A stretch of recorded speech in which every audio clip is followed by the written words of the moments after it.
there's just one question left to face, and it's written all over the Vatican. So far on our journey through the Vatican, we've grappled with finding meaning and telling our own stories.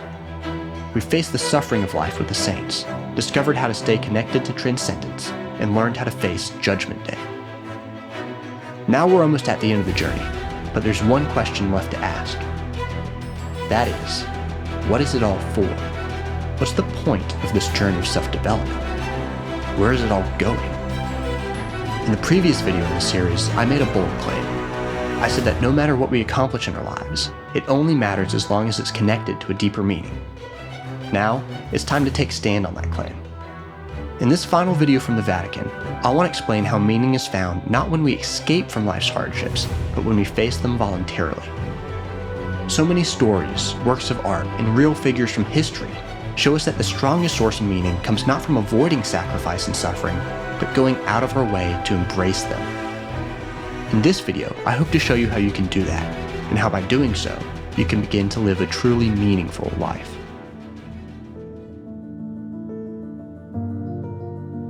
The final lesson from the Vatican comes from the man whose presence is felt here everywhere.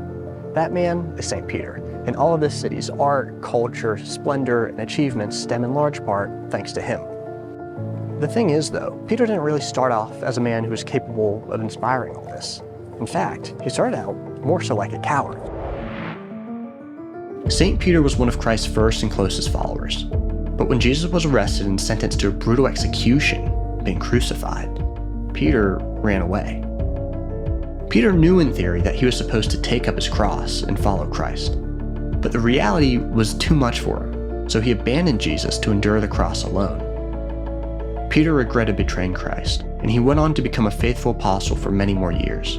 Not just that, but he eventually became the first pope, i.e. the head of the church and Christ's representative on earth. The path to get there, though, wasn't an easy one. As legend tells it, one day Peter was fleeing Rome to escape persecution. As he was leaving the city, he saw a vision of Christ heading the opposite direction. Naturally, Peter walks up to him and asks, "Quo vadis?" or "Where are you going?" That's when Jesus replies, "I'm going to Rome to be crucified." St. Peter realized that this vision was a second chance.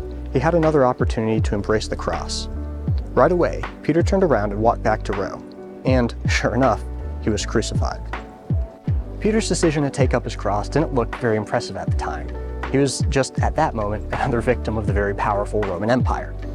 His followers hid his bones in the catacomb beneath Rome, and at that moment, it just seemed like this fisherman's life had ended with no meaningful indication that his sacrifice amounted to anything worthwhile. 2,000 years later, though, his sacrifice looks a lot different. That same tomb of St. Peter now attracts millions of visitors. The basilica dedicated to him gets 10 million tourists each year. The Catholic Church, which he played a pivotal role in founding, provides food, clothing, and shelter to more people than any other organization in the world. Not only that, but the Vatican's awe-inspiring legacy of art, literature, and other treasures that lift us toward transcendence would never have existed without St. Peter and his sacrifice. Peter's life looked like a failure, but time has proven that it was anything but. Now, what does this mean for you and me? Well, the lesson here isn't the amazing success that followed Peter's life. Rather, it's what came before, how Peter learned to willingly take up his cross. To Peter, it didn't matter that his life looked like a failure. What really mattered was that at the end, he knew that he was doing exactly what it is that he was meant to do. In other words, his life had profound meaning. And the source of that meaning was his choice to accept his responsibility to return to Rome, even when it cost him everything. It's natural to want to avoid suffering, but don't most of us want more in life than the simple avoidance of hardship? We want meaning that can sustain us when things get hard, and that meaning comes directly from the burden of suffering that life gives us. That's what picking up your cross means, whether it's a metaphorical cross or, as in Peter's case, a literal one. Now, a phrase like picking up your cross might sound abstract, but it's actually incredibly practical, because what it represents is the suffering in our lives that we're so keen to shy away from. So, in this sense, picking up your cross might mean something like working a job that you hate, but doing so because you know that you have to in order to support your family. It could also look like caring for a friend or family member, even when doing so comes at great personal expense to you. It might even mean willingly giving up on some of your dreams and aspirations because you know that duty and destiny are calling you in a different direction. No matter how you look at it, what picking up your cross really means is essentially taking your responsibilities seriously right now. It ultimately means taking the burden that life is giving you and believing that it's worth carrying, even and especially when it seems the most pointless. Feeling directionless in your life is a wake-up call. It means you're capable of shouldering a heavier cross, and that you won't be satisfied until you do so. Life is constantly asking you the same question that St. Peter faced. Quo vadis? Where are you going? Are you fleeing from life's hardest challenges and trying to avoid the suffering it's handing you? Are you dodging the most difficult and painful encounters?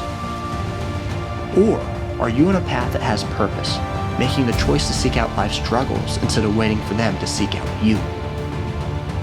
The greatest lesson that the Vatican offers us is that the size and scope of your accomplishments don't define you. Instead, what makes your life great is the decision to stop running away from suffering and pick up your cross, and then heading back into Rome to face what awaits.